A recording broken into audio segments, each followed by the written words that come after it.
Welcome back to the show, everybody. I'm really excited to announce our special guest. Before I get started, though, I have to give a shout out to our sponsor, All Black Everything Performance Energy Drink, the official energy drink of the Athletic Fortitude podcast. It is available in Walmart, Mayer, and select GNC franchise locations. It is keeping me alive during this stretch of interviews. I'm heavily relying on caffeine due to lack of sleep due to travel.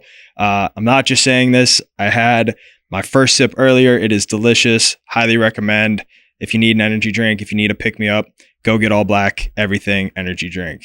With that being said, I'm really excited to bring on our guest, Sean Spencer. He's a husband, he's a father, and he's a former UFC and Bellator fighter. How you doing today, my friend? Doing great, man. You know, you kind of advertising that drink. I was like, I'm gonna take a sip. There's like maybe like 1 milligram. Yeah, I was gonna say, and I know you were saying off air you don't do too much caffeine, but give it a try. It's really good. Taste it. Just the Blue Lagoon is the flavor. It's my flavor of the week. Yeah, I could see the thing about with me. I would forget that it has 200 milligrams of caffeine in it, and I drink like 3 of them. Okay. You know, and then I'm like, I couldn't tell it was an energy drink. It felt like a fizzy pop. Right. But I didn't even look at the calories in there, but do you track your calories pretty heavily? I mean, it's not like I'm not like super anal about it, but at the same time, I pay attention, you know.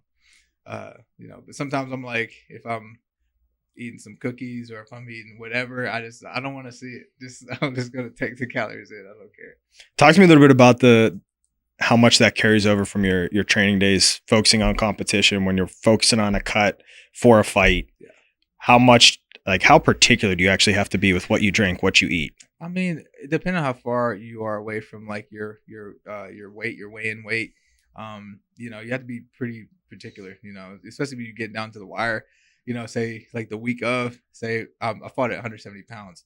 So usually I would, you know, go to check-ins, like visit a UFC fight, go to UFC check-ins. I'm like on Tuesday, Wednesday, Thursday, Friday. So that's like 3 days basically to get 15 pounds off. And it's like, some of it could be fat. I'm not a scientist when it comes to this stuff, but some of it could be fat. A lot of it's water weight, you know, so it's kind of like a crash diet to an extent, you know? So it's like, I'm like, maybe I could eat a little bit of eggs in the morning, you know, then I'm going to work out, you know, get in the sauna. It's like this constant battle, this up and down type of situation all the way leading up to, you know, weigh-in day, you know, and yeah, but it plays a factor in my mind now, even though I'm, you know, removed from competition to that extent. But I think about it all the time, you know.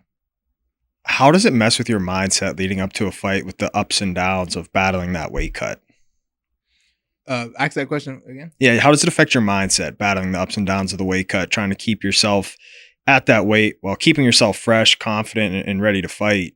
My brother-in-law is a wrestler, so I'm kind of familiar with, you know, leading up to the training days, what that's like once you get there, trying to keep yourself fresh. Yeah. While also trying to make sure that you're cutting weight.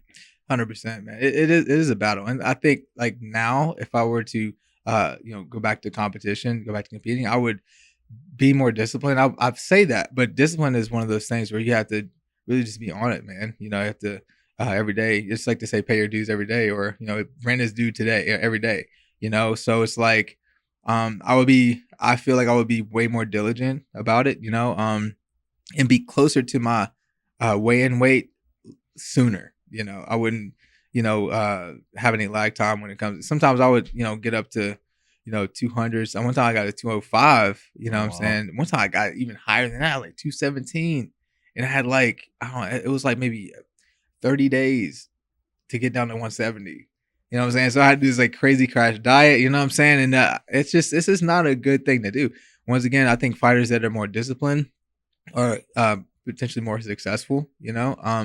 But it is a battle, you know? And it's it's a hard thing to handle, you know, but being disciplined, being like maybe no more than 15 pounds away from your weigh-in weight, like when camp starts, I think that's ideal.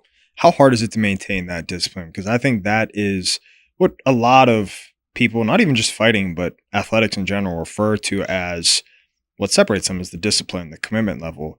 But that type of feeling to be significantly below your walking around weight is a lot different than being disciplined and just going training hard if you're a football player, or working on your handles and jump shot if you're a basketball player. Can you talk a little bit more in depth about how hard it is to be disciplined when you're actually putting your body through that type of cut that's really fighting against human nature?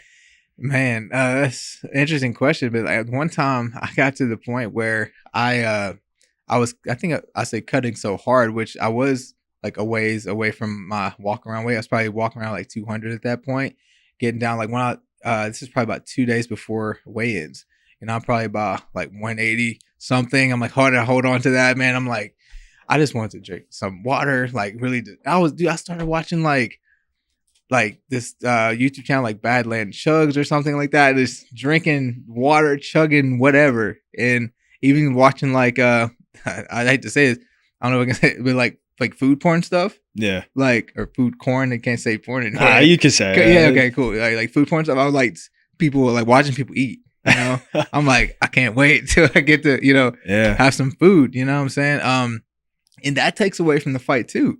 I'm sitting here thinking about eating, and I've got a fight in, like 48 hours. Yeah. It's like the mindset, it's like that's not a good mindset to have, So that was part of the battle as well, So when you're coaching fighters now, because you are coaching, correct? So I do coach, and what I do for coaching it's a little different. It's like we do have some fighters, some amateur fighters that are coming up and stuff like that, but it's more we're tailored to like general population, of people, So it's a little bit of both, and that's even in a high level MMA gym, you'll have a little bit of both too. But my goal right now I'm not trying to like see fighters like get to the highest level right now, but I love helping people in their journey, and even as an amateur fighter too. That's where I'm at. If you're coaching yourself, then when you look back at some of your fights, particularly preparing for the UFC, and what I love so much about combat sports, or really just individual sports, is you're the only one out there. You can't blame your teammate. You can't blame anybody else. It's just you and the person across from you out there. Talk to me a little bit about what your emotions were like, what your energy was like the day of the fight, leading up to the fight, and how would you coach yourself to handle it a little bit better if you didn't handle it the way that you'd like? I've had so that was, I think maybe like 30 amateur boxing matches, total. Had 10 amateur MMA fights total, and then I had I think like 12 pro fights, or 12, maybe a little more than that. But I 19 pro fights, so I'm 12-7 as a pro. So I don't know. I've had so many different mindsets going into fights, because once again, you have to balance like what's going on in your normal life. If you have going to like this is hypothetical, like baby mama drama, or something that you're dealing with, family member, needing some help with something, whatever. It's like you have to, guide yourself through that process. But could you go back to the question? I've kind of got lost in my thought. Could you go back to the original question? Absolutely, yeah. So it's, how did you manage the emotions? What were your emotions like the day of the fight, leading up to the fight? And then how would you coach yourself to handle that a little bit better? Yes. I think now I would just tell myself, hey, it's just another day in the office. You know what I'm saying?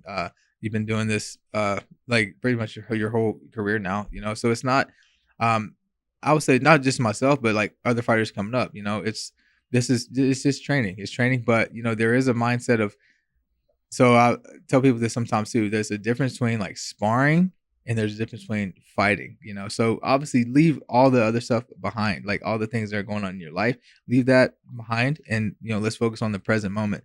But when you're sparring, it's like sometimes there's like percentages. Okay, hey, we're gonna go 10%. You can give a little bit harder to the body, but 10% to the head.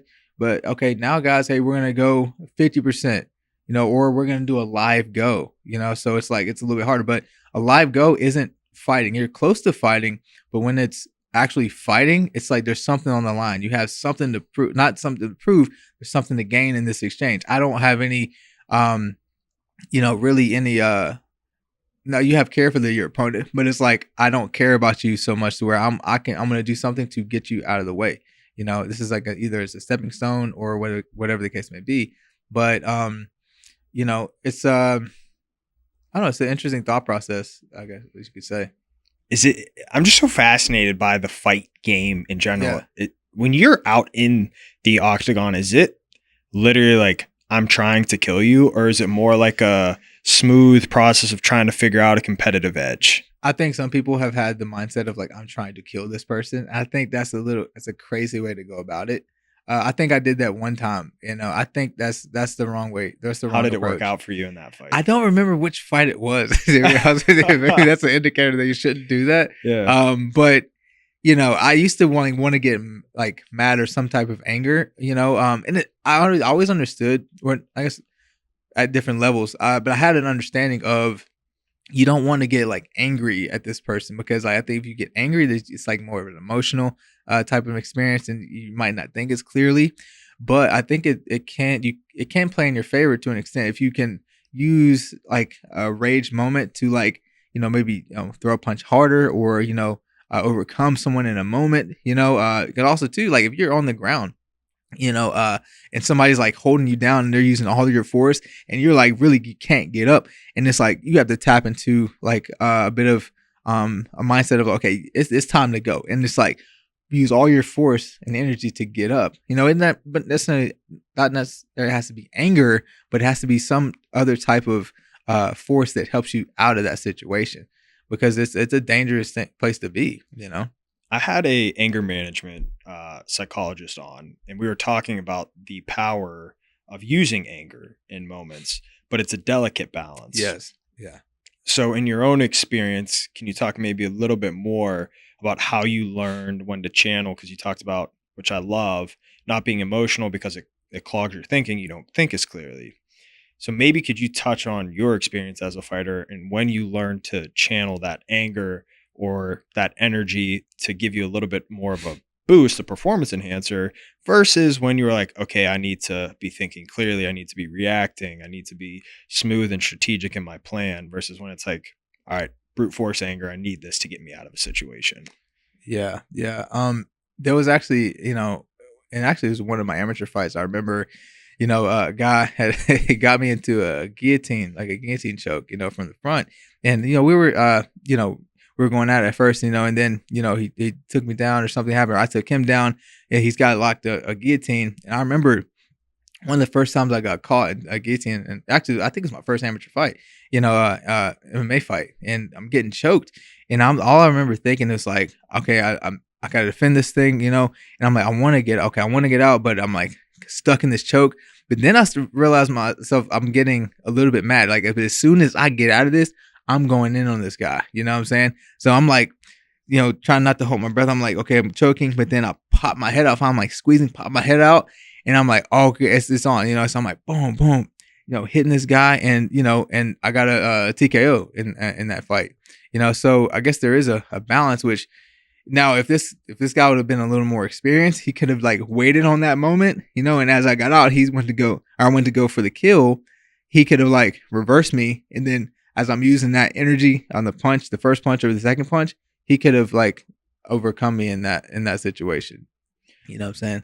So talking a little bit more about like fights specifically, because I'm obviously not an expert in like training, but you see things on movies like, The Warrior or whatever, where there's different fighting tactics. Is that like a realistic picture? Like, being very calm and very smooth versus being a little bit more hyped up? Or is it pretty much in general, everyone's following the same type of strategy relatively? Yeah.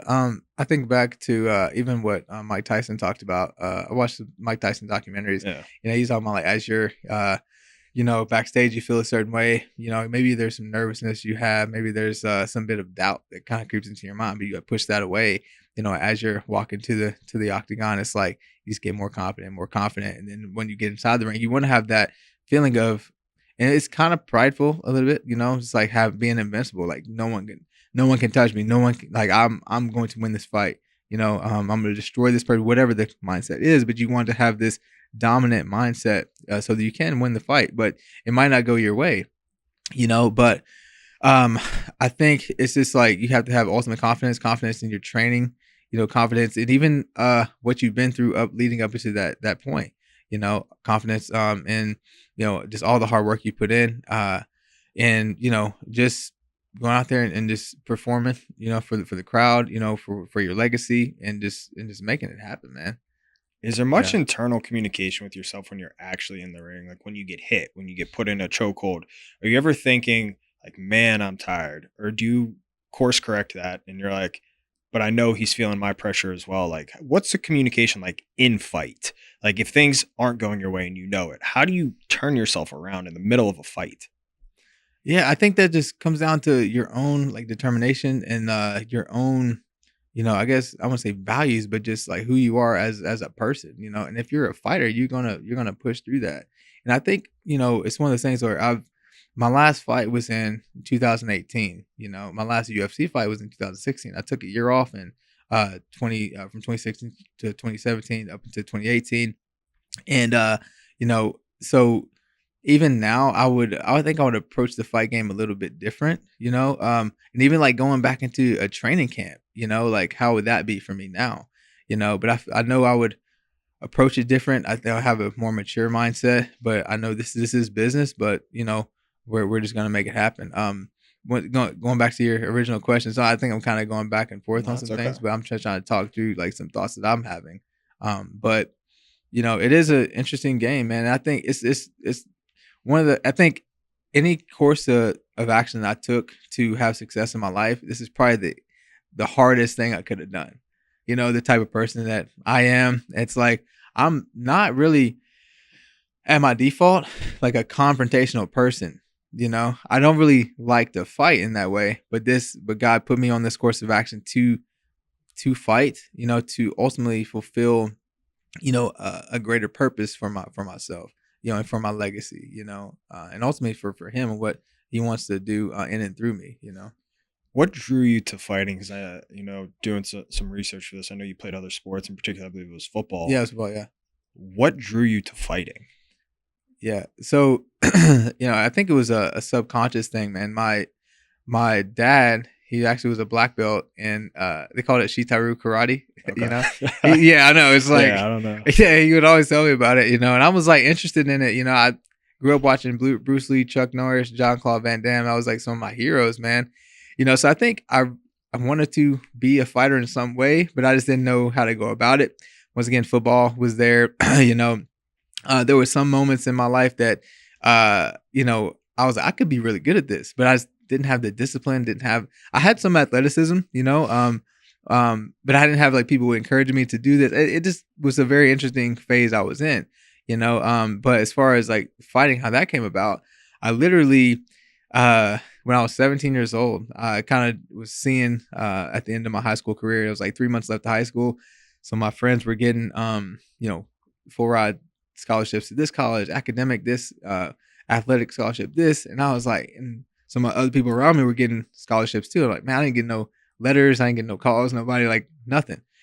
And I'm like, I must have did something wrong. All these things, thinking about football, like, okay, where do I go from here? I feel like my life is over. I'm like, what am I gonna do?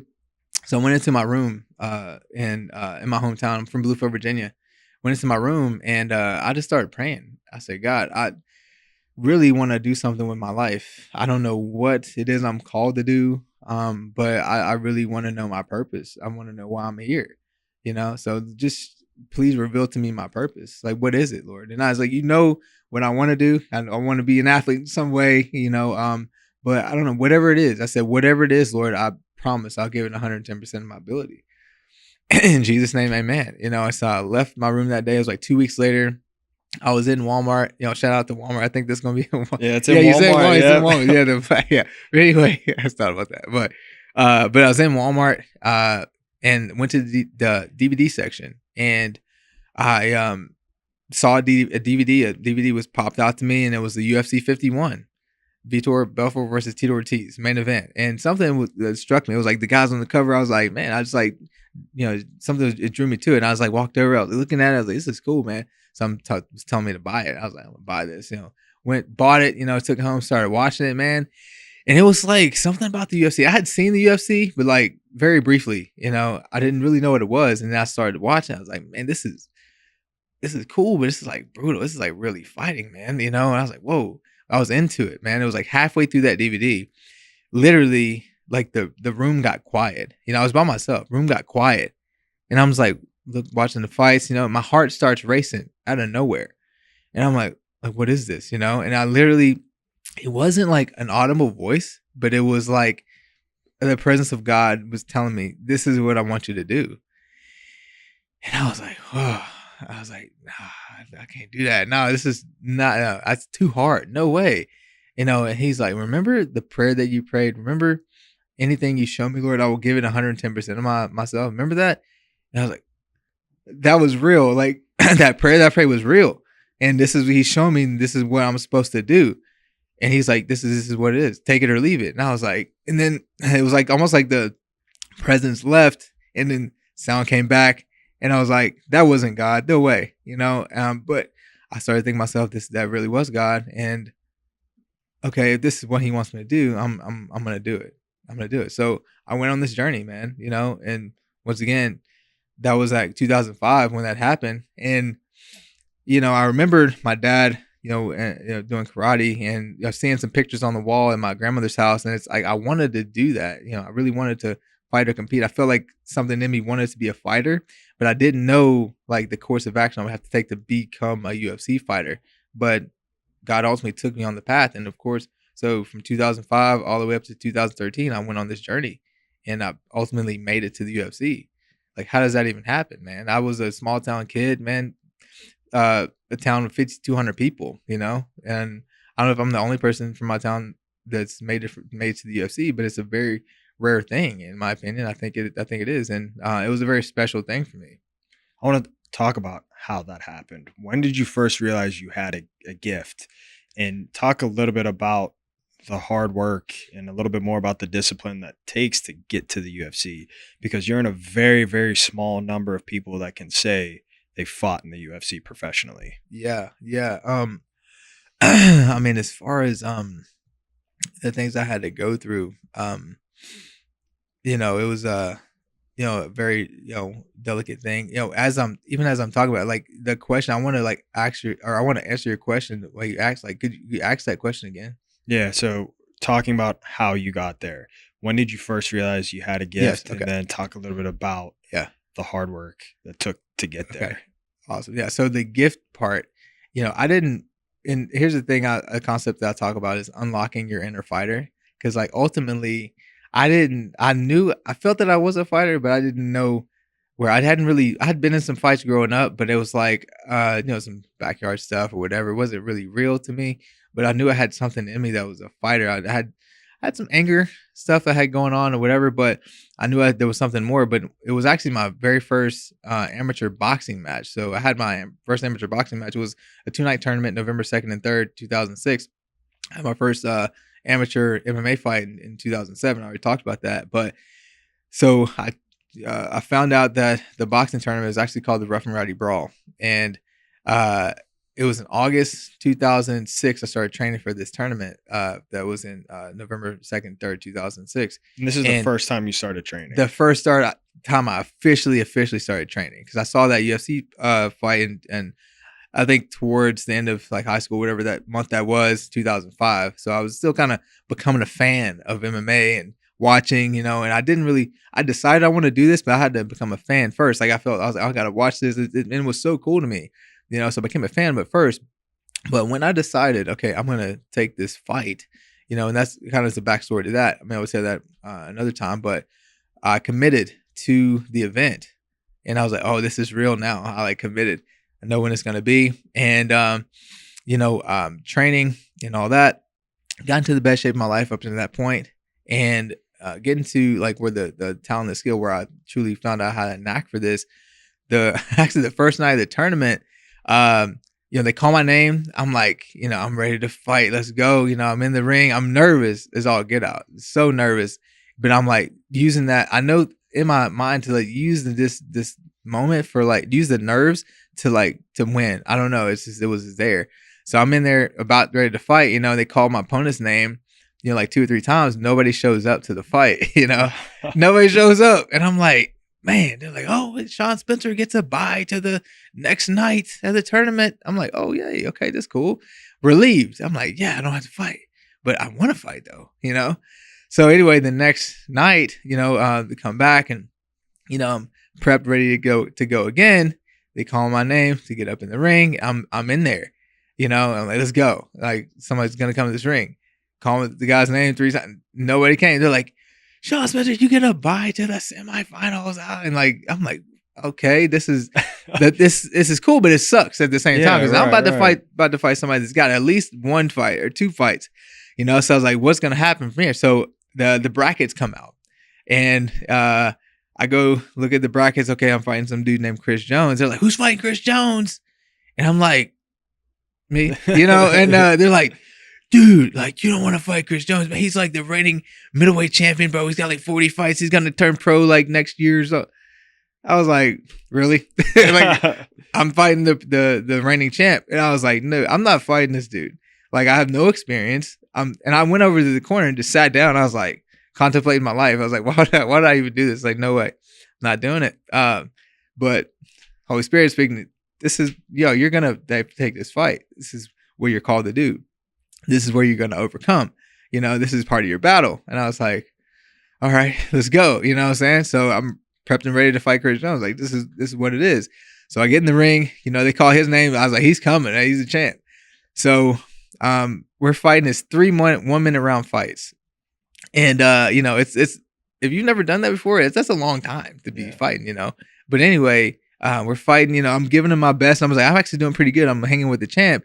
It was like the 3rd round came around and he hit me he was a southpaw. So he hit me with a straight left. I'll never forget it. He hit me with a straight left. I'm up against the corner and I'm like, this. And I remember I used to, when I was watching the fights before me, some of the guys would turn around and just quit. Oh, I quit.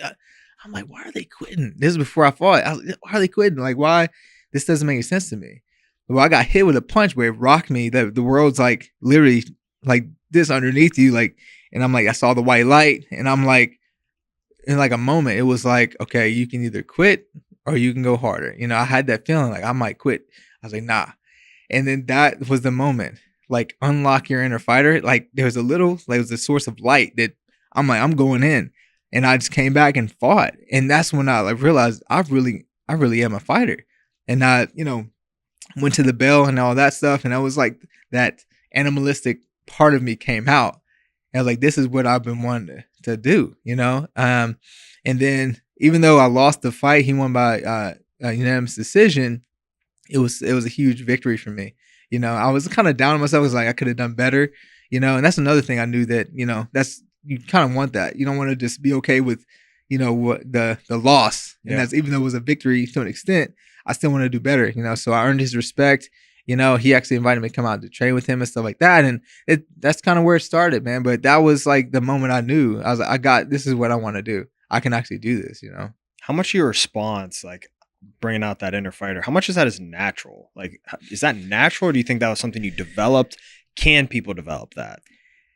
I think that I think it is more natural. I think it's something that is innate in you. I think it's a God-given thing, honestly, because I've seen people just cower though, and they don't, maybe they didn't know, maybe they just hadn't been told about this inner fight. I don't know, but I think that it could be in you, but you have to have the opportunity for that moment to arise, and either you're going to do it or you're not, and that, I think that's where it's at with that. This is a serious question. It may come off as facetious. Do you think everyone at some point in their life needs to get punched in the face, dropped like that? 100%. And maybe not dropped, but that definitely rocket. hit. And then even as you're asking, I knew I was going to say, yeah, I think so. 100%. Like, I think that, I think a lot of people, I've had conversations with people. It's like, I've never been punched. I want to see what it's like to get punched in the face. Really? Like, I can make that happen for you. Like, be joking, but it's like, I think people want to know what it's like to get hit. I don't know where that comes. Well, even for me, it's like, I never had the thought like, I want to get hit, but I wanted to fight. It's not about getting out aggression, but it's like, this is part of my purpose. Like, I think people literally, like some men and women can be like warriors. It's just something innately in us. We want to fight. We have this aggression, we need an outlet for that to come out. You can get into some history on that. I haven't looked totally into it, but I think there's some, demographic of people that are truly warriors in life, I just think about it in terms of being a football player. like that getting your bell rung. Yeah. It's something that's funny that, again, I think people think I'm kidding, but I say one of the things I miss most about football is just that contact. Yeah. Like things that Yeah. you see on TV and you go, ooh, like my body misses that sometimes. Yeah. And I don't know if that's natural, but like I think it's my theory is it's the adrenaline rush. Like Yeah. I can't simulate that in the real world unless I go run Yeah. into a wall, which I'm not going to do. But it's like that my body hilarious. misses that. But the only time I've been punched in the face was, getting into a scrap when you're a kid. And the only thing I remember from whether it was getting my bell rung or getting punched in the face, it feels like you don't really feel the pain until after. Yeah. It feels like a vibration. And Yeah. so it just out of pure curiosity, is that what it feels like when you get punched in the face? Is it like It's a little vibration? different. It's a little different. It's a little bit different because like there's a helmet you have on and it's like a different type of impact. I know exactly what you're talking about. Yeah. And I know you're talking about the impact and like just wanting to feel that. Dude, I remember playing football and I was like, I can't remember what age I was or what grade I was in. But I remember one time I was like running the ball, I was running and like somebody was like trailing me and I literally stopped and like turned around just to hit him. I was like, I could have got away, but I was like, I just want to Like Marshawn Lynch dude. style right there. Yeah, I was like, I just want to deck this dude, and it's somebody I knew I could like wreck, but I just wanted it. And my coach was like, "Why did you do that, John? Like you could have just scored." Like I just want to hit this dude, That's it. But it's different, getting hit in the face and getting your bell rung to that extent, but also too body shots. Body shots aren't fun, What hurts worse, getting hit in the face or getting hit in like the ribs body? I mean, it just depends. I think body shots like hurt. It's like it's more of like the impact is different. It doesn't really ring your bell, but it's like it knocks the wind out of you. It's like I don't know if it's like something in your organs. Like if your organs know they've been impacted, it's just like type of weird tension. Can you train for that? Like, do you Yeah. purposely just have yourself like stand there and get hit? Or Yeah. is it simply through sparring? Yeah, you can do it through sparring, but there are like punch drills you can do, body conditioning drills. You even do it at the gym now. Even though once again we're tailoring to the like normal demographic of people, but I have them do it sometimes. It's like I think it's good to build up some toughness, And I teach Muay Thai kickboxing, and it's like you want to be tough. You want to train your body to be more resilient. So I emphasize like. So one thing is like, in the fight stance or a fight stance fundamental is your hands are up, your elbows are tucked, your chin down, your core is tight, and you keep your base underneath you. But the core tight part of it, it's like if somebody hits you in the core and you're like just, I don't want to say flabby stomach, just have it out, just kind of chilling, yeah, you're going to get the wind knocked out of you. And it's like, it's not going to feel good to your, like the muscle, like right there and like the organs behind it. It's going to be bad, So if you tighten your core and you breathe out and you kind of are expecting that hit, it's like it changes everything. Now, unless you get hit by somebody that's, trained professional that's really, knows how to hit you. But even then, it's like if you're trained for that level of impact, it's okay. It's not like, I don't know if your bones are strengthened, like you just are just used to that over time, like the strength of your muscles and all that. But yeah, it's a real thing. But the jaw, though, I think you can train the jaw, train your brain to take damage in that way. But I don't know. Talk to me a little bit about that. What do you mean training your brain to take damage? Yeah. So even like, okay, obviously your brain's an organ, right? Mhm. So it's like if you get hit, you can, even like the strength of your neck, and even like the bone density in your jaw structure, it's like, I think, obviously that's a God-given thing. You can't really change that to an extent, but even just like in sparring, if like not shying away from getting hit, because obviously sometimes you have to take one to give one. So if you're going in, you're throwing a jab at somebody that hits you with a punch and just absorbing that and like, okay, maybe the first time you get hit, you're like, oh, okay, that was different. Okay, my nose hurts. There's a tingling sensation in my nose. Or maybe you do get your bell rung or have some type of concussed feeling. Maybe you do get rocked, is what they say, and get concussed. And the world is like, like a wave underneath you. You're like, what's going on? But pushing past that and just like, I'm a fighter. This is what I do, and just embracing that moment. I don't know if you remember Tito Ortiz, which I mentioned him earlier. I'm not affiliated with him in that way, but that was one of the first fighters I ever saw. You know, he was the what do they call him, the Huntington Beach bad boy. You know, and one of my favorite fighters at a point. And I remember watching him. He would train up in Big Bear, Colorado. I think it was what it was in Colorado. I don't Big know. Bear. It was in Big Bear. Okay. He would say train in Big Bear all the time or whatever. I think it was in Colorado. But anyway, I would watch some of his training sessions back when he was competing, and he said that to simulate getting rocked in a fight, you know, he would have guys like basically spin around. I don't know if he had a baseball bat or whatever, but he would have guys spin around like, you know, spin around a circle, and then then they have them spar. You know, so obviously you spin around, you get dizzy, and you start to throw punches. And it really is a simulation of that, you know, just that part. But obviously it takes out the part of like getting hit, the impact. Because like, you know, if you get hit really hard, like it hurt, like it jaws your neck, and it's just like the other person on the other side, it's like they gain some momentum over you. So it's like, you know, they're coming with something harder. So it's like this overcoming type of situation. But spinning around like that is a good way to train it. It sounds kind of crazy and kind of like, why would you do that? But if you're a professional fighter, like you get in a situation like that, you want to know how to handle that. How do you distinguish then between like building physical toughness versus mental toughness? Because it sounds like it's a little bit of both. Definitely both, for sure. Definitely both. How do you distinguish like physical toughness and mental toughness?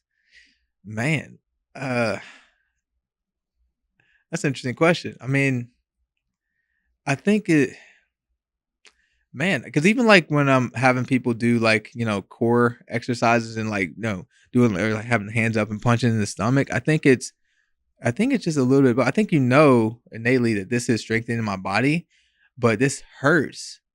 And so, and I'm pushing through this. So I must be strengthening my mind and my intestinal fortitude as well, you know? And just like, you know, this ice bath, you know, this it's gotten really popular probably in the last 10 years, Right. You know, it's like, this is a physical thing. It's pain. It's like, this sucks so bad to get inside of this cold water and just sit there and like, for whatever benefit it is, you know, some people like, okay, yeah, this is a benefit. This is soothing my muscle. Well, I don't know if it's soothing your muscles, but somehow you're healing, promoting healing. You're promoting healing, exactly.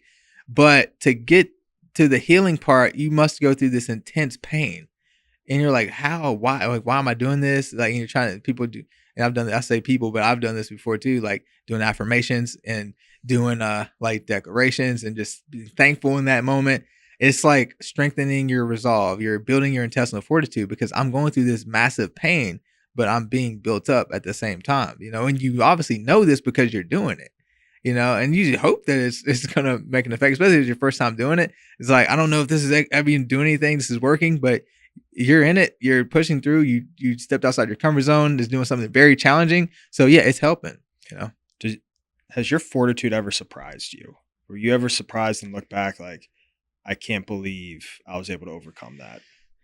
Yeah. And I don't know. I think about my amateur fights sometimes. Actually, no, this was not an amateur fight. This is actually one of my, I think it's like my fourth or fifth pro fight, I think. But I remember being taken down, and this is like toward the end of the fight, I think. And I forgot who the guy was fighting, but I was in a rear naked choke.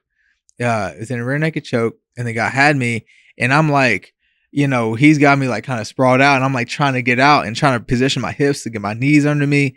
And, you know, he's choking me, you know, and I'm like, you know, everybody I invited to the fight, you know, my people here, you know, I can't let them see me win or lose this fight, you know, and I just like, you know, I would literally was like this, almost about to tap. And I was like, nah, dog. And I just like, you know, did the 2-on-1 grip, pulled down, just used everything in me, pulled his hand off, you know, just did the defense, you know, and reversed it and got out, and I won the fight, you know. So I think in that moment, like originally when it happened, I was like, I'm actually like surprised that happened, because once again, it goes back to that animalistic part of you, that part of you that's like that, the fight or flight, the fight part like came out. Like, nah, I'm not gonna lose. Like, if there was no ref here and there was no one to stop this fight, it's like this dude could kill me, you know. So it's like that's where it comes from. It's like just refusing to die, you know, at the end of the day. How do you train that then, other than some of the things that we've talked about, to bring out that animalistic side that we keep going back to? How can you summon that when you need it? once again, I think you have to have discernment, honestly. But it's like, and honestly, if you don't have that discernment, if you've been training that, you want to get, like, even with training, like sparring, you just build up. But at the end of the day, it's like, I guess no one really knows how they're gonna be until they're in that situation, So if you're faced with a situation, God forbid, if like somebody, literally, I mean, it sounds bad, but it's like holding you down and choking you, and you're literally about to die. This person is trying to kill you, or if an animal attacks you, what are you gonna do? You gotta go to this. I don't know if it's a reserve or it's just like something that's there. You gotta tap into that, and it's like I say, tap into it. You can't just literally go inside your mind, open the door, and just push the button. It's like you just have to know my life's in danger. It's time to go. I'm either I'm going to succumb to this situation, or I'm going to fight harder than I ever have before in my life and win in this situation. To ultimately preserve my life, my family, and it's like, I think you can prepare for it even doing like, fitness, sparring, things like that, lifting weights or whatever it is, to prepare yourself for a moment like that. And hopefully you don't have to, but if you're going to put yourself in that situation, like take an MMA fight or something, and you end up in a position where somebody's choking you and you could go unconscious. But at the end of the day, it's like you want to get out of a bad situation before you're actually, in that situation. I want to continue down this path. How fast are those thoughts going through your mind? Even when you're being choked out, and like you said, everyone's here to support me, I can't let them see me lose. How fast are those thoughts going through your mind? I mean, I don't think there's like a time to describe it. It's just like, like milliseconds. Blah, blah, blah. That's like all these thoughts, but sometimes you might think on one thought and it seems like it's lasts forever, but it's only like a moment. It's a weird thing, even just like the fight with Chris Jones. And that's something that was so profound to me, when he hit me with that punch and I got rocked. I like just how I felt. It felt like that I'm like in my mind asking questions like, oh, did that hurt? Oh, like I don't want to lose, or oh, quit. It felt like it was maybe like a couple minutes, but it was really just a momentary thing. And I had only a split second to decide to fight, So those thoughts are coming through really fast, but at the same time, it's like it's slow. At the same time, it's like a paradox type of situation. I don't know. It's hard to explain. Something that you said, and then why I want to continue down this path, is you don't really know until you're in the situation. And my senior year of high school, there was an attempted mass murder at my high school. Ooh. Kid came in with 2 10-inch butcher's knives. Wow. Wasn't guns, but he came in with 2 10-inch butcher's knives. He had planned it. He had worshipped the Columbine shooters. He ended up stabbing like 21 people. By God's grace, no one died. Yeah. But I remember I was, for whatever reason that day, 5 minutes later, I would have been right in the heart of it. And I hear people who were in the moment, that were there, that witnessed it, they criticize certain people for not reacting. And I always say, like you just said, you never know until you're in that moment. And I always wonder sometimes subconsciously, at that time I was a senior, like, I was well known, one of the better athletes to come through, like someone who would have been expected to be a hero, for lack of a better term. But I don't know how I would have reacted in that moment. And I think about that frequently. It's like, well, how can I train myself? And that's part of the reason why I'm asking you these questions, is for my own curiosity. It's like, well, now if I'm in a restaurant or I'm just walking on the street and something crazy happens, how can I prepare myself to protect not only me, but my family, my daughters? Mm-hmm. So it's just, and coming from a fighter's point Yeah. of view, I have so much respect for what you guys put yourselves through. And that's why, like, I want to know, like, how can I always prepare myself to be the one who can protect those that I care and love about? Yeah. So that's where that curiosity kind of comes from. No, that's amazing, man. Yeah. And go back real quick. You said, were you there when this? So I was 5 minutes later, I would have been smack dab that's in the middle what it was. of it. Okay. Yeah. So that's why, like, I don't know. Like I say, like if some, like, what do I do? Yeah. So that's why, like, I'm so curious, and I'm Dude, obviously glad I wasn't there. Yeah. But I do wonder, like, would I have cowered away, or would I have been someone to step up? Because you hear of the people who did step up, and I have so much admiration for them. Yeah, dude. And I'm actually, it's funny I say this. I'm actually writing a book, but this Nice. is actually one of the chapters I'm writing about. It's called the hero factor. You know what I'm saying? So, like, how do you develop a part of yourself that's a hero?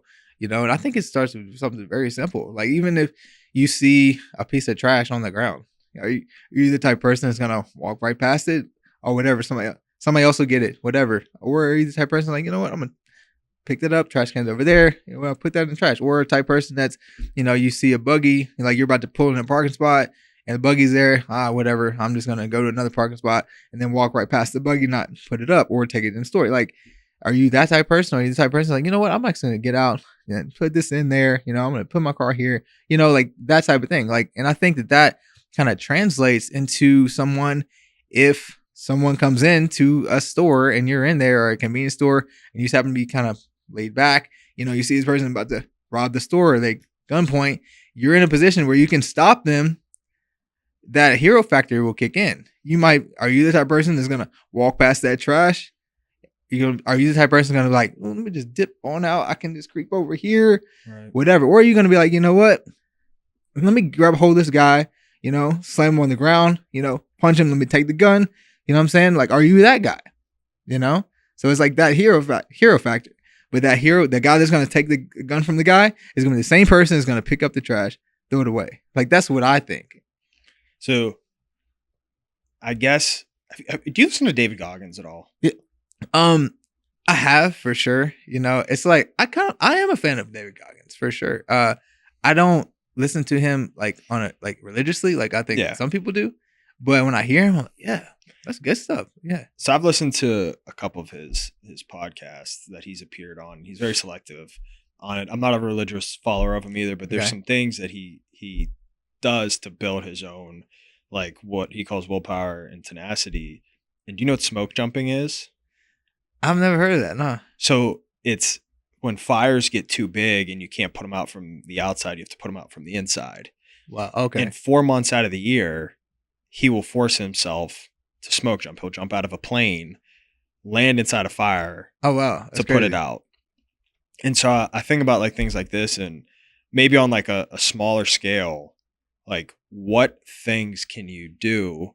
And you talked a little bit about picking up trash, but what else can you do to maybe build that willpower to be the hero?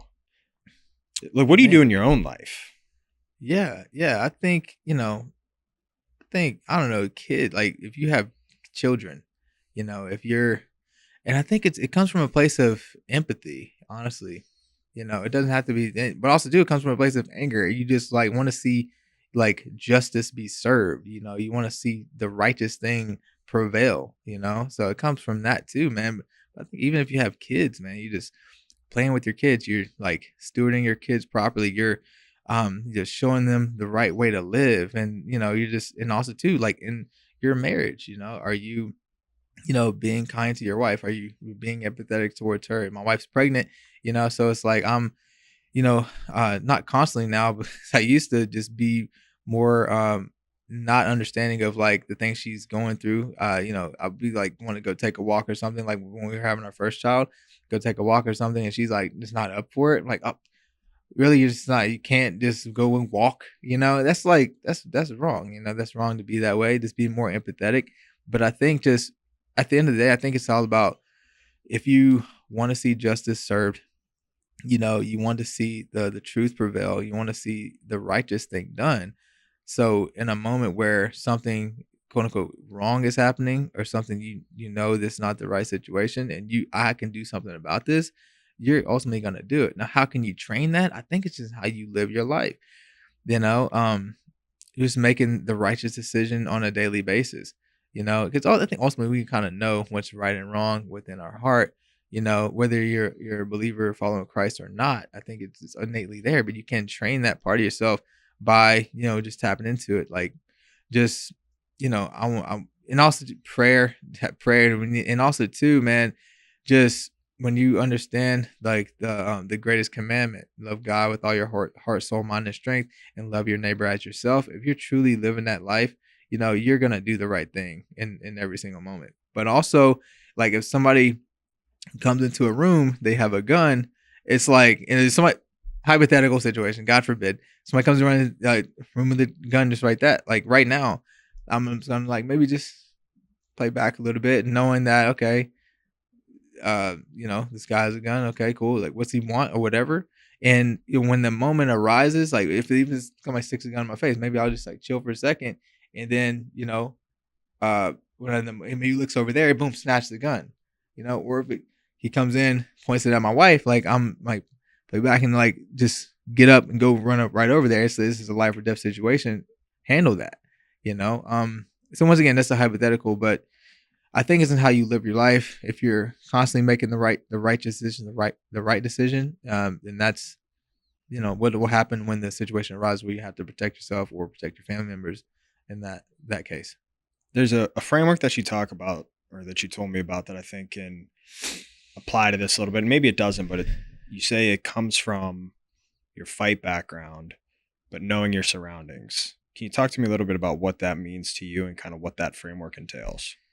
yeah, just being aware of your surroundings. It's a very important thing, man. And I think even me being a coach now, and once again, it's like whether you're a high level fighter, whether you're an amateur fighter, whether you're just doing this casually to burn some calories or whatever, lose some weight, whatever it is. I think I'm teaching about awareness. And I think, I mean, I guess I have a theory, but I'm living this out in my life. I feel like I have this high level knowledge of martial arts, so it makes me hyper aware. Now, could you be a high level martial artist and not be aware? Maybe, but I think if you're doing so much training over the course of your life, you're gonna be aware. I feel like the more you know yourself internally, like yourself physically, mentally, spiritually, your strengths and your weaknesses, and you're constantly building on those things, and some self defense elements. You know how to punch, you know how to kick, you know how to defend punches and kicks. It just heightens your sense of awareness. It heightens your overall situational awareness as well. So I think it's very important, man. Especially this day and age. You know, uh, Not political, but people coming over the border. We don't know these people or whatever. But even before that, there's people in America that will just take advantage of you. Or you got carjackers, something like that. How do I get out of this situation before it actually occurs? It comes down to awareness and being prepared at the end of the day. So using your awareness, building awareness around your surroundings, the fight game, as far as I can see, in life, constantly changing. So how do you use your awareness to stay adaptable, to be able to adjust, whether you're in a fight, to adjust to what's going on, to change your game plan, or in life in that same breath? How do you stay adaptable? Yeah, I think there's different, phases of adaptability, even just like, having my last UFC fight, really just thankful. Yeah, to be honest with you, like there was some bit of relief there, but it's like it's not so much regret. It's just like, this is back in 2016 when I had my last UFC. I was actually kind of ready for, I think I hit it such a hard path and such a hard patch in my life that I was like, I just don't want to do this. This is just too hard right now. I need a break. You know what I'm saying? Just taking that time off and then coming back in 2018. Once again, I'm kind of going off the original question. How do you stay adaptable How in do a you stay changing adaptable? Yes. environment? Right. And once again, I think there's different facets of adaptability. Even having to humble myself, going back into corporate America, because I tried to make a comeback in 2018, didn't happen the way I wanted to. I lost my comeback fight. And, okay, now I'm back in the corporate America. And then, okay, now I'm like, man, I could have, once again, the shoulda, coulda, woulda type of situation comes up in my mind.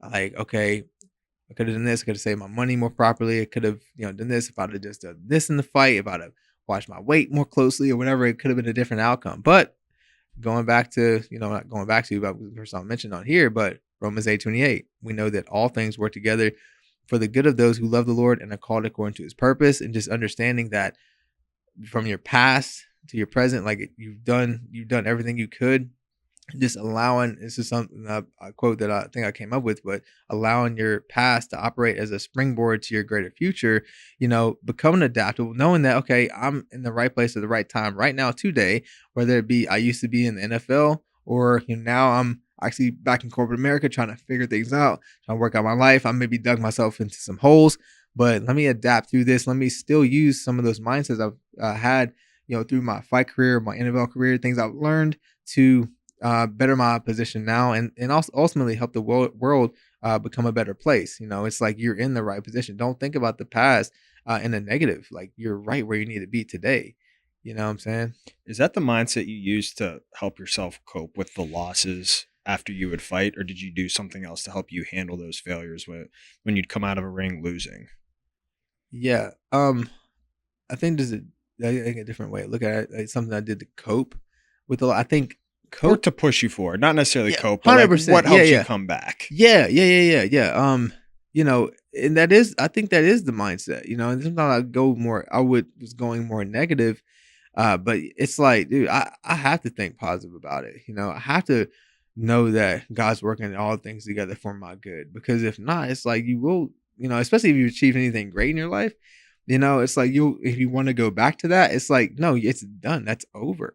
Enjoy it, or celebrate it for what it was, but you must move forward.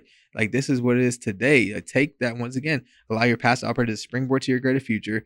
Use the things that you've learned in this process, and just move forward. But as far as like an adaptable measure in your mind, like, I must think that way. God's working all things together for my good. There is a greater purpose for my life, because you think about the UFC, it's the highest fighting organization on the planet.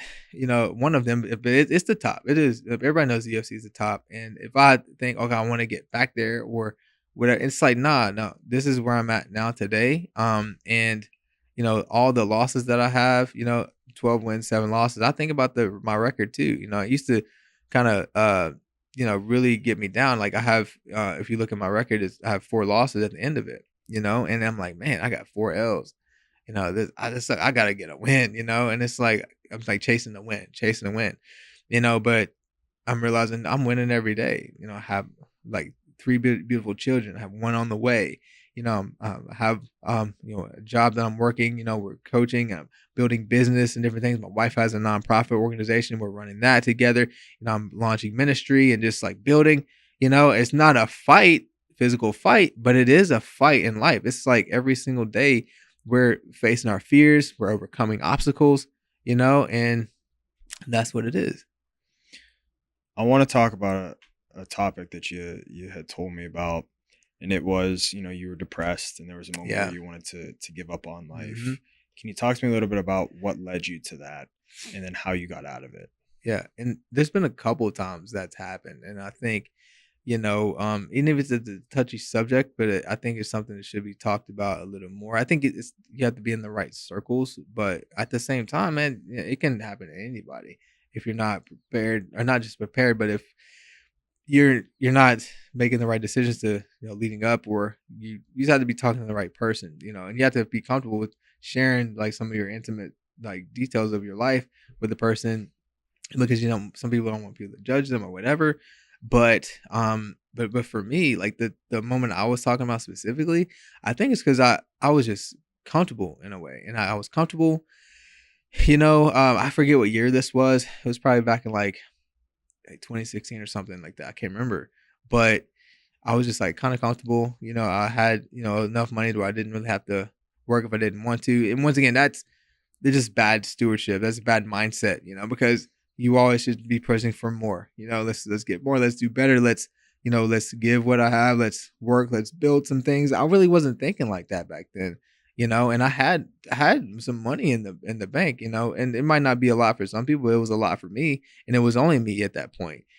So it's like, I had, I think I had a girlfriend at the time, and and I don't whatever however that relationship was going, but I was like, I lost like my viewpoint of what my purpose was, and I literally, and I wasn't thinking about killing myself at that point. I was like, you know what?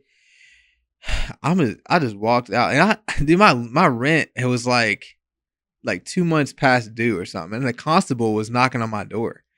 I had money to pay my rent. I just stopped caring. I was like, I don't even care, And I remember walking out of my house, or it was actually the apartment. I was walking to my apartment and walked down the stairs, and I was walking down the street, and it's like, but I'm just gonna leave it all behind, whatever. I literally was walking, started looking for money, looking for quarters on the ground, like developing this homeless mindset. And I literally sat. I can't remember how long I was out. Maybe it was like an hour, but I remember sitting on the curb, and just like whatever, like sit my head on the ground and like what would this actually feel like if I just was homeless? You know what I'm saying? And I think as long as I know my mom and my sister like love me, I think I'm okay right here. I'm just chilling, be homeless. And I just gave up. But I was like, came back to my senses and within a moment, and I was like, walked back to my apartment, went, got my stuff together, paid the rent the next day or whatever, and so on and so forth. And it's like I got out of that, But there's other moments too, but that was one that I was like, I'll never forget it. And I can't live my life like that anymore, man. We got too much to do. And that talking about the enemy, and like the spiritual battle you go through, like enemies, it will attack your mind, especially if you're not submitted to the Lord and you're not in your word, you're not reading, you're not staying uplifted, you're not connecting yourself with people who want the best for you and are praying for you and different things like that. You're gonna, especially if you're a type of person like me, that my default is to seclude and get away. I don't want I don't want the smoke in that way. I just like, my default me is like, get away. I'm just going to go over here. I'm going to eat some food. I'm going to do whatever. I'm going to do whatever I want to do. That we can't live like that. You can't go selfish. If you go selfish, you'll end up going dead, honestly. Were you done competing at this point? So I think at that moment I was, but I think I was still in the UFC at the time, man. I really was. I was like, I knew it, but I was in between camps. I don't think it was during the camp, but it was like, I'm just kind of done with this, Is there anything that you can point to that helps change your life in the right directory? Anything small, big, aha moment where you were like, no, this isn't the way I'm going to live. I'm going to push myself in the right way. Is there any moment that led you there specifically? I think it was a lot of moments. And I don't want to get cliche, like, turn to Jesus, but no, truly though, yeah, turn to Jesus. I think that if it wasn't for my parents, like introduced me to like church and the Bible, and then me, establishing a relationship with Christ myself, like from the time I was like 5 years old. Once again, it's like I was 5 years old developing my relationship with Christ, but I backslid for a long time, and I got back on track. It wasn't really until I always knew that God was with me. Even though I was in the world like sinning at times and stuff, like God was still with me, as grace and mercy endures forever, as the Bible says. And he was with me. And I ultimately, there were times I would have literally killed myself. I know I would have if I didn't have that foundation of Christ. I knew there's a better way. I think at the end of the day, there's a lot of things you can do, that is submitting your life to Christ, but also too plugging yourself in the community, finding a good church, and this isn't just like about churches, but I think ultimately at the end of the day, man, it's like there is eternity, on the other side of life. So it's like if you're not advancing to the point where, okay, my life is leading me in a way that I want to be not just a good person, but I want to do God's will in my life. And then ultimately when I pass away, I'm going to go to heaven. I'm going to be with him in heaven. It's like, what are you living life for truly, but I think plug in community, plug in with your family, and just understand that family is important. Just be responsible, accept your responsibilities and, man up, woman up, and, do, once again, goes back to making the righteous decision, at the end of the day. Was this the same time period that you were living out of your car for 8 months, or is this a separate time? It was a separate time.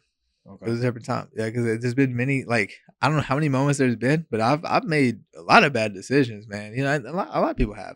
Everybody's made bad decisions, but it's like as I look back, I'm like, man, I don't know how I'm alive, you know, honestly. But no, I do know how I'm alive because like Christ brought me through that so that I can live to tell my story, you know.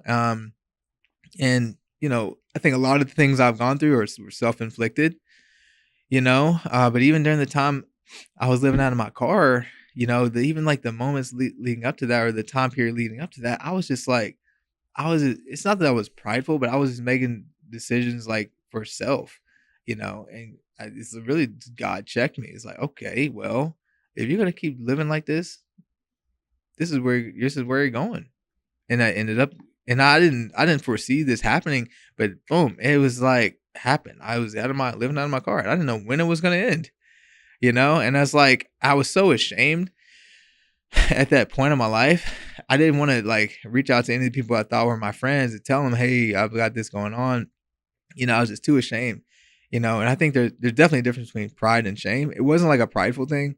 Like I'm living in my car. Oh no, I got this. No, it was like, I'm just ashamed. I don't want people to know about this. You know, my parents knew, you know, my sister knew about it, but, you know, but part of me was like, I gotta get up out of this. I want to do this myself, you know, because I feel like I put myself in that situation, you know.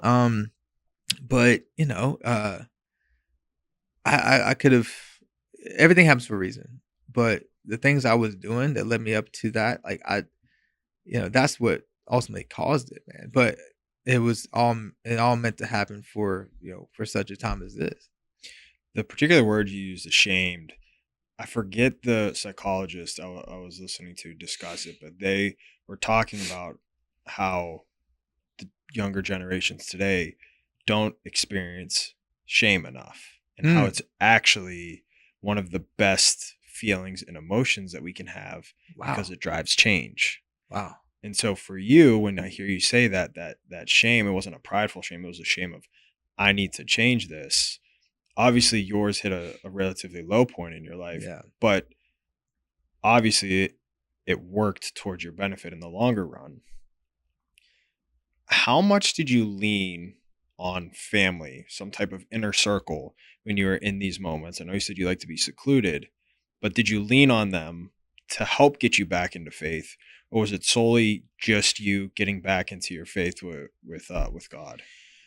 It was. I know I had my family, like my inner circle family, my mom, my sister, my dad. You know, and I say my dad, but he's not. You know, he's definitely a follower of Christ, but like he's not as like vocal for like he's not as out there with it. He's more of he's soft spoken, but he'll tell you like it is too. But I had you know, my mom, my sister, I know they were praying for me. You know, they were there for me at times. Like my mom, you know, is not like a millionaire or anything like that. She helped me out a little bit, but it was like she can only do so much. She still lives in Virginia, you know. And I just have a thought like I'm just gonna go back. I was driving my car back to Virginia, and I was like, if I do that, and that was actually my son was born at the time. I think he may have been 2 years old or something. And I was like, I'm not doing that. I'm not gonna abandon my son. No way. You know, so I'm just gonna have to fight through this. I literally would. There were times I would, I go pick him up. You know, I still live in my car. I go pick him up. We go to the park. You know, we, you know, hang out in the car for a little bit. He don't know daddy's living out of his car. He just hanging out with dad. You know, and then go drop him off and stuff like that. I was, I'm still gonna be there for my son. I'm not gonna let this, you know, affect my relationship with him. If anything, I'm gonna make this a better relationship. You know, because I can't see this. I'm not gonna let this happen for him. But you know, it was just a very interesting time. I want to talk about something too, man. Like, uh, I got. It's not that I was addicted, but I got dependent on like just the mindset of the lottery. Like, you know, and once again, this is post UFC. You know, once again, it goes back to stewardship, management of your money, manage your finances, manage your time, and all this stuff. I wasn't doing it right, obviously. And I did do some things correctly, but it's like I just didn't do enough. Didn't do, you know, I was doing too much wrong. It just did it counter it just the bad like the bad side like took over, I guess. But I was like, you know what? I'm just play the lottery. I'm just win the lottery, you know? And then that winning mindset, I'm just gonna play the lottery, I'm gonna win the lottery. And then jackpot, you know, I was playing like what do you call it? Uh the big one. What is it? The Powerball. Oh, the Powerball. Yeah, That's I know the Is that- lottery in yeah, general, yeah. but like So, I'm not a it's big been so lottery long. Yeah, follower. but that was like the Powerball. It's like $1.50, whatever it was, and just got kind of, and what's it? Just like the thought process of winning the lottery, like hitting I'm it just big, fixated on it. fixated on this thought. I'm still living out of my car, and I literally remember, I had played. I bought a ticket one time. I filled all the numbers and all this stuff, and I was like, this is the one. I put it in my glove compartment. I thought I put it in my glove compartment, and I remember, I think it was like on Saturday. I was like, I forgot about the ticket. But I pulled into the gas station to put some gas. This was like 3 a.m. And I was gonna go somewhere, park and go to sleep, and I was like, I gotta get that ticket. I was like, oh yeah, that's right. And I was gonna go in and scan it. I was like, I'm gonna hit the jackpot. I don't know, but anyway. I was like looking for the ticket, I'm like scrounging and I'm like, it's in the glove compartment. It's not there. I may have put it in the center console or whatever. It's not there. I'm like ripping my car apart, trying to find, I'm like looking in the visors. I'm like under the seats, like where's this ticket? Oh my gosh, like how did I lose it, man? And I'm like, then I hear this song playing, dude. This true story. There was a tanker truck, one of the ones that fill up the gas tank. Mm-hmm. And I thought that's where the music was coming from, but it was like, there's a rap artist, his name's Bizzle. And he's got a song out called God Over Money. And I used to listen to it all the time. But some like that song just started playing. As I'm looking for this ticket, I'm like scrounging, like, and I stop and I was like, God Over Money. I hear it. I'm like, I remember that song being played. I'm listening to the song, but I'm still looking for this ticket. Like, where's this ticket at? And Holy Spirit was speaking to me through this song. And I kind of stopped for a second. I hear this song playing. And it was like thinking like God Over Money, like put God over money. Like I'm listening to the song and I like got super convicted, had a super spiritual moment. Like I'm putting money over God right now, and I literally like got emotional. I was like, just broke down. And I was like, I don't care about the ticket no more. Forgive me, God. I like literally had a moment of repentance right there in the car. And I was like, dude, and I'm living in my car. I'm like, what am I doing? This sucks, man. And I was like, just give my life back to God in that moment, And when we're going to the gas station, at the same moment, I went in there just telling the clerk about what had just happened. He's like, wow, that's a cool story. Wow, man, just keep going, man. Right, and then I went right. outside. And I was like, and then the song had stopped, but the tanker truck was still over there filling up or whatever. And I just went over to the truck. I don't know who's in there. And I was like trying to wave him down. I was like, hey man, I didn't want to scare him. It's the middle of the night. He's like, hey, what's going on? I was like, hey man, I just want to tell you about something that just happened, dude. Man, I'm living out of my car, bro. And I was looking for this lottery ticket, man. I hear your song playing. I just started crying, And he's like, dude, man, it's okay. Give me a hug, man. Give me a hug. You're going to be all right, bro. You're going to be all right, And he's like, let me pray for you. He's like, praying for me, And I just had that was a spiritual moment, man. And I was like, I gotta do better. I can do better. I can't keep it. So that was the time I basically repented from like playing the lottery or just like dependence on money, in that way and putting, money over God. I was like, I'm not doing that anymore. You know what I'm saying? So what is your measurement of success now? I think something that's really been interesting hearing your stories, obviously your relationship with your faith. Then also something you said earlier when you just stopped caring, right? You had the money, but you just stopped caring. That element of always striving to do more and wanting to challenge yourself and push yourself forward. So for you, what has become your measurement of success and how do you track that? I've thought about that quite a bit lately, especially, and we're building our finances. We're coming up and stuff like that. I think that's something everybody's always working on. But I don't measure my success off of money anymore at all. And I don't think I really ever did. To be honest with you, I never was like a money hungry person in that way. But at the same time, it's like, how do I measure success? It's like how well are you treating your family? How well are you treating the people around you? You know what I'm saying? Are you once again going back to making the righteous decisions? Are you doing your due diligence in life? Are you building things? Do you have a vision for your life? I think about that. Like, if you have a vision, even if you're not like where you want to be, are you taking steps every day to get there? Even if you're not a multimillionaire yet, you know what I'm saying? It's still like, hey, one step at a time, one step at a time, And then why do you want to be rich in the first place? Do you need to be rich? How many people do you or how much money do you need to like take care of the people around you? But let's expand this and let's do more. Once again, at ELC, Elevate Life Church, we're in the year of more. More faith, more love, more hope, more grace, and things like that. How gracious are you being with people? Are you the type of person that every drop of hat you get angry at somebody?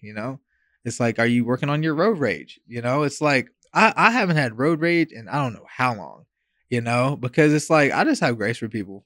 It's like, even as a fighter, so you think that fighter be like, oh, I'm gonna kick your, whatever. But nah, man, I'm cool, dude. Like, if people run up on me, I'm like, I'll see in the review, like, this person's literally tailgating me. I'm like, okay, there's another person over here. Like, just give me some time. I'll get over it. Like, just chill, And then sometimes people go on the other side, fly by past me, Nobody's flipped a bird at me in a while, but I'm just chill. I'm chill, man. I don't need to fight anybody, although I can, but it's like, I'm chill, man. Is that unique to fighters? Because you're not the only person I've heard that's, whether they're in Brazilian Jiu-Jitsu or wrestler or mixed martial arts. I find the higher qualified someone is to beat someone up, the less they actually care to beat someone up. Is that all fighters? Is that just unique to my circle that I know? I don't think it's all fighters by any means, but I think the majority of the ones, like higher level fighters, like quality fighters, people that really just want to be, quality members of society and really just make an impact in a positive way, are like that. I've seen some people, I'm not gonna say any names, but people just fly off the handle. Yeah. Even if you just wrong them a little bit or just get offended, they fight. They're gonna do good out. But also, if you're in fight mode, it's kind of hard to be more on the gentle side of things. If you got a fight coming up in a week or you've been fighting, it's a little different scenario. But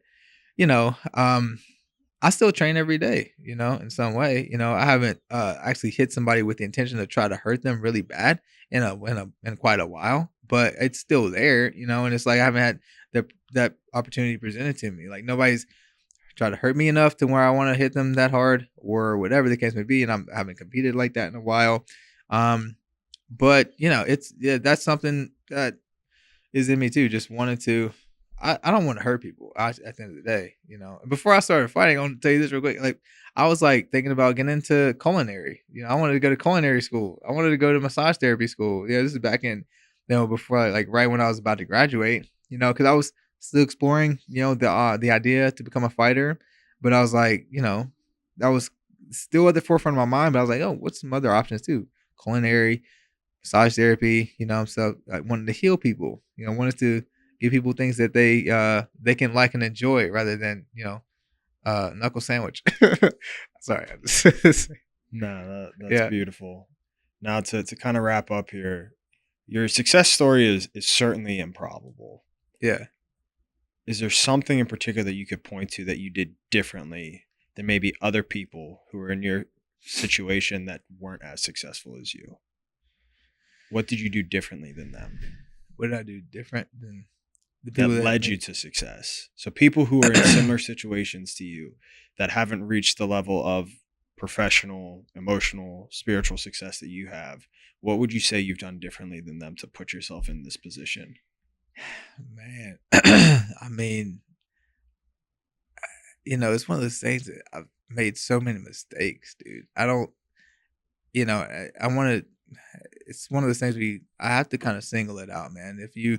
I think that there are fighters who are Christians who are still making bad decisions, stuff like that, but looking back on it, man, it's like, it goes back to Romans 8:28. We know that all things work together for the good of those who love the Lord and are called to it according to his purpose.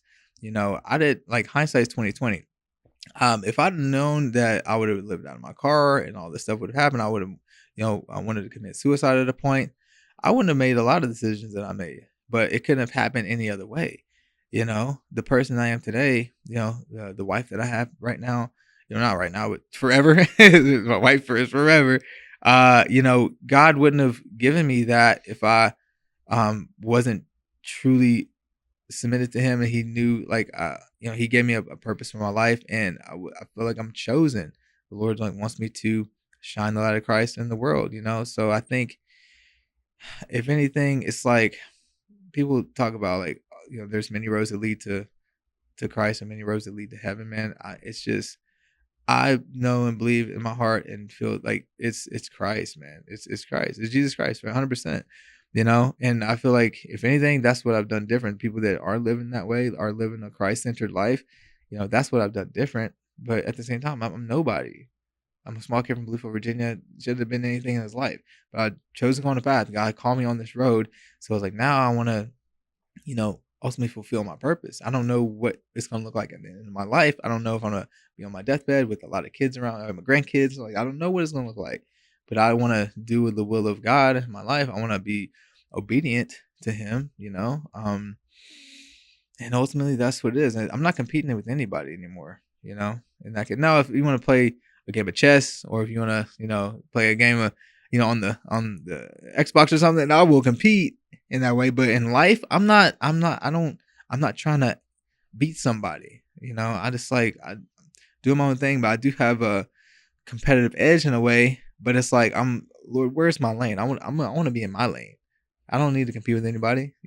I'm taking care of my kids. I'm taking care of my wife. And yeah, that's pretty much it. Well, I can't thank you enough for coming on, man. I love getting a chance to share your story and your life lessons. So can't thank you enough for coming on. If my listeners want to find you, they want to reach out to you, or if you have anything to promote, please tell my listeners where they can find you, and take the next however much time to promote whatever you got going on. Yeah. And I'm in a position where I'm still in the works. I do have social media, SeanSpencer.MMA, on Instagram. You find me on there. My wife has a nonprofit organization called CC's Angels. She's currently working on a lot of things. Just, she helps women that have been victims of domestic violence. So we're helping out in that way. So I think it's cc'sangels.org. You can, donate to that organization, to help us better the community in that way. And I have things I'm working on, man. I have books that I'm writing and things I'm doing, and it's just like, it's just a work in progress. It's day by day. It's taking action, and just, once again, just making the righteous decision. Awesome. Hey, well, thank you so much for coming on. Listeners, make sure to tune in next week. Give Sean a follow, like, rate, subscribe. Check us out at athletic42.com. Thanks again, man. Thank you.